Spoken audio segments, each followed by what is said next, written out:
Hey guys, Jengar here. Welcome to today's realistic review in which we are taking a look at the Israeli S-199 sitting at 3.3 battle rating. The Israeli 3 is in this patch and it's strange because it starts at rank 4, of course. Israel wasn't formed until after the Second World War. Before that the Jews were still scattered. We wanted to give them a place to live, so okay, Israel was started, and they gave them a bunch of planes, including German ones. Why not? This looks like a 109, right? But it is not quite a 109. It is a 109 frame with a Jengar 211F engine, so a bomber engine, with a takeoff power of about 1319, which is severely underpowering this plane. This looks to be the frame of a G14 or something around that range. G6 also has these outcroppings in the wing, so it is a later G. And if you look at the later Gs and their BMW Daimler engines, what is it, the 206 or whatever, but those things have almost 1800 horsepower in the takeoff power. And this one has 1319 takeoff power. That's a 450 horsepower difference. 3.3 battle rating. This thing has a lower battle rating, but it still feels significantly underpowered. I had a friend of mine in the squadron flying with me, and he took a 1.3 plane, a G36, and he was out climbing me. And the G36s are not exactly known for their climbing capability, so yeah, it is problematic. The maximum speed in this plane is 448 without web and 485 with web at sea level. At 4,500 meters, still go up to 410 without web, 433 with, and finally at 6,500 meters. You can take her to 375 kilometers an hour without web and 400 with. Now the war emergency power is still quite alright in this plane, but that's only in a straight line. In the vertical this thing is even worse. The dive speed is 109, like 751 before she redlines, 810 before she rips apart. That's alright. Control stiffening starts at around 500 and becomes worse at 650ish, but it already starts way worse in the roll rate for some reason than the German 109s. They are not fantastic in the roll rate to start with, but this thing is exceptionally bad there. Stall speed is 160, which is not good, and that is not a surprise with this engine. You have very good firepower though. You are running with two 20mm MG 151 with 135 rounds and two 13mm MG 131s with 250 rounds per gun. You can equip 4 50kg bombs or later on 4 70kg bombs, which is quite alright. Ammo load is decent to good. Now, if we're coming to performance, of course with this engine is gonna be bad. The acceleration in a straight line is bad. In a dive it is no more than average. The energy retention in the horizontal is below average, and in the vertical it is bad. This plane bleeds speed in the vertical and is very bad at energy fighting, stall maneuvers, and everything you love to do with a 109. So with the mindset you have flying this plane, you're in the wrong place, if you know what I'm talking about. You want to fly this like a 109, but it really is not very capable of doing exactly that, the thing that you want to do, the place that your mind puts you in when you fly this plane. You're thinking 109. Well, no, it is not a 109. So bad vertical energy retention in this plane, very bad performance there. The climb rate is atrocious. This plane is a side climber. You need to take a lot of time to set this plane up, because basically the only thing you can do in this plane is boom and zoom. Energy fighting is horrendous. Dog fighting is impossible.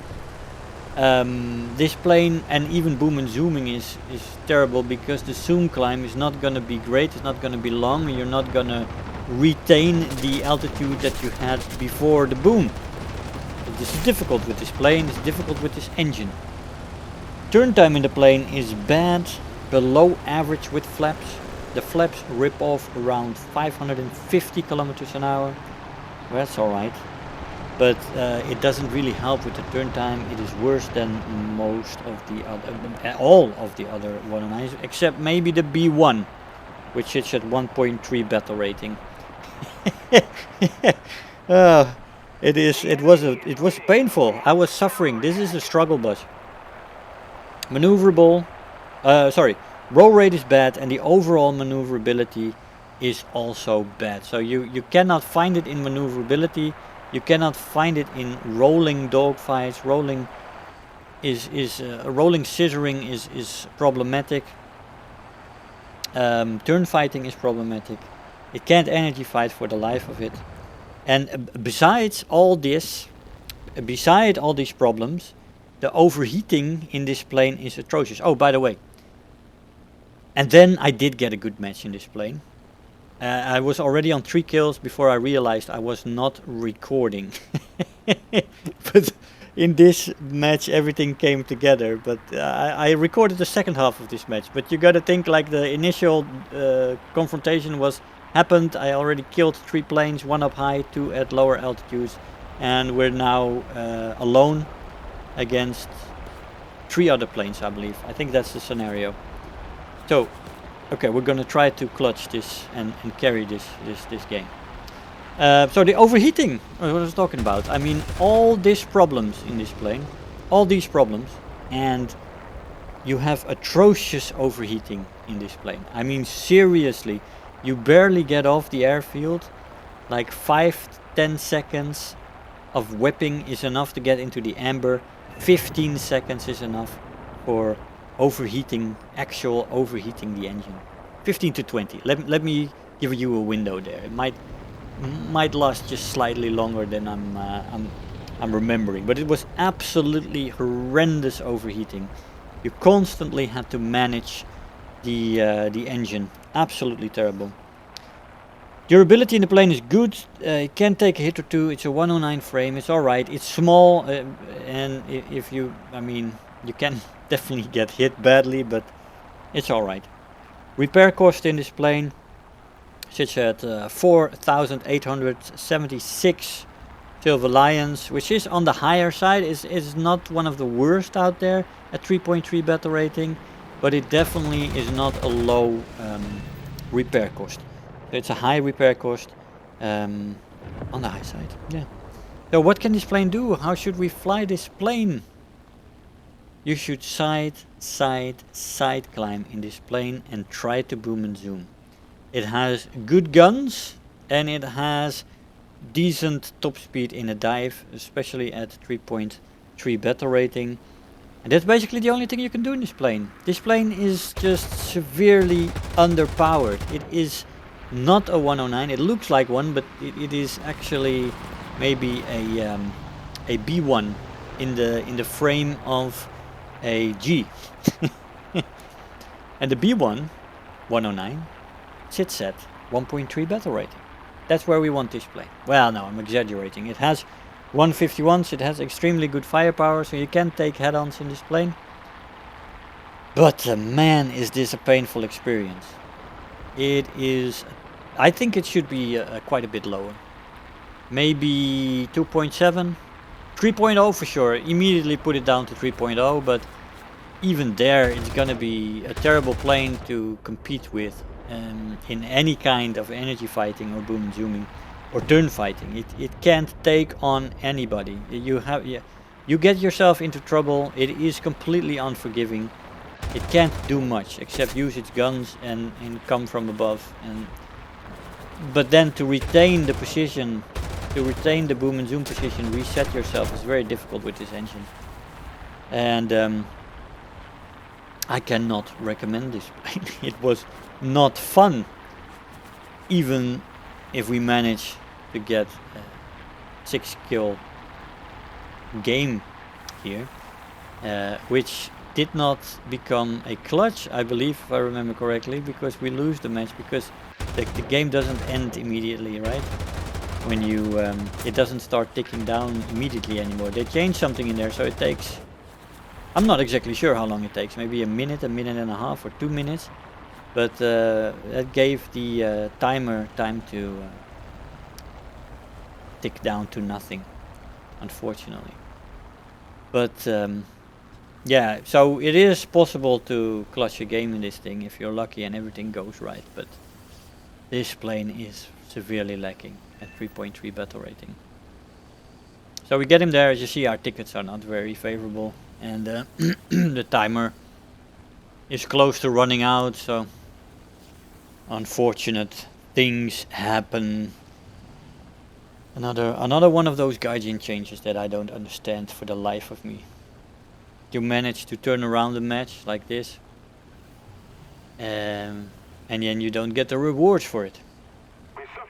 Timer ran out. Unfortunate. Let's see what we got for rewards in this plane. 6 kills, 8,000 research points. God damn it, did I change something? I don't know. Hero of the Sky, Survivor, the best squad on hands, almost 60,000 Silver Lions and 9,000 research points. I'll see you in the conclusion. Hey guys, so here we are after the match. The S-199. Yeah, well, what can I say, man? It's a 109 with a bomber engine that performs like shit. It's a crap plane. Severely underpowered, not good in the top speeds in a straight line. It has problems with acceleration, with climb rate, setting up positions, turn time, roll rate are worse than 109s. Terrible overheating, absolutely atrocious. And it cannot perform any of the roles in any capacity. It cannot turn fight or energy fight for the life of it. And it can only boom and zoom with extreme patience, even for me, and I'm a patient guy. Side climbing and then setting it up and then being careful to keep that energy position and not make the dives too steep, because you do not get back to where you were easily. And it is extremely unforgiving, this plane. Make a mistake and you will die. So yeah, I would, if you are a completionist, you could spade it and walk away, never touch it again. And if you want to hear my opinion, just unlock it and leave it alone. Never touch this plane. It is not worthy of your time. Your time is more valued elsewhere, even in the Israeli tree, which has a lot of planes we already know. But yeah, don't touch the S-199. It's a terrible, terrible plane. Guys, I hope you enjoyed the video. I want to thank you all for watching, and I'll see you guys next time. Bye-bye. If you're new here, make sure to hit the subscribe button, become part of this community. If you are already a subscriber, don't forget to like the video, do leave me a comment, and if you really feel like helping out today, make sure to share the video with your friends and let them know about the channel.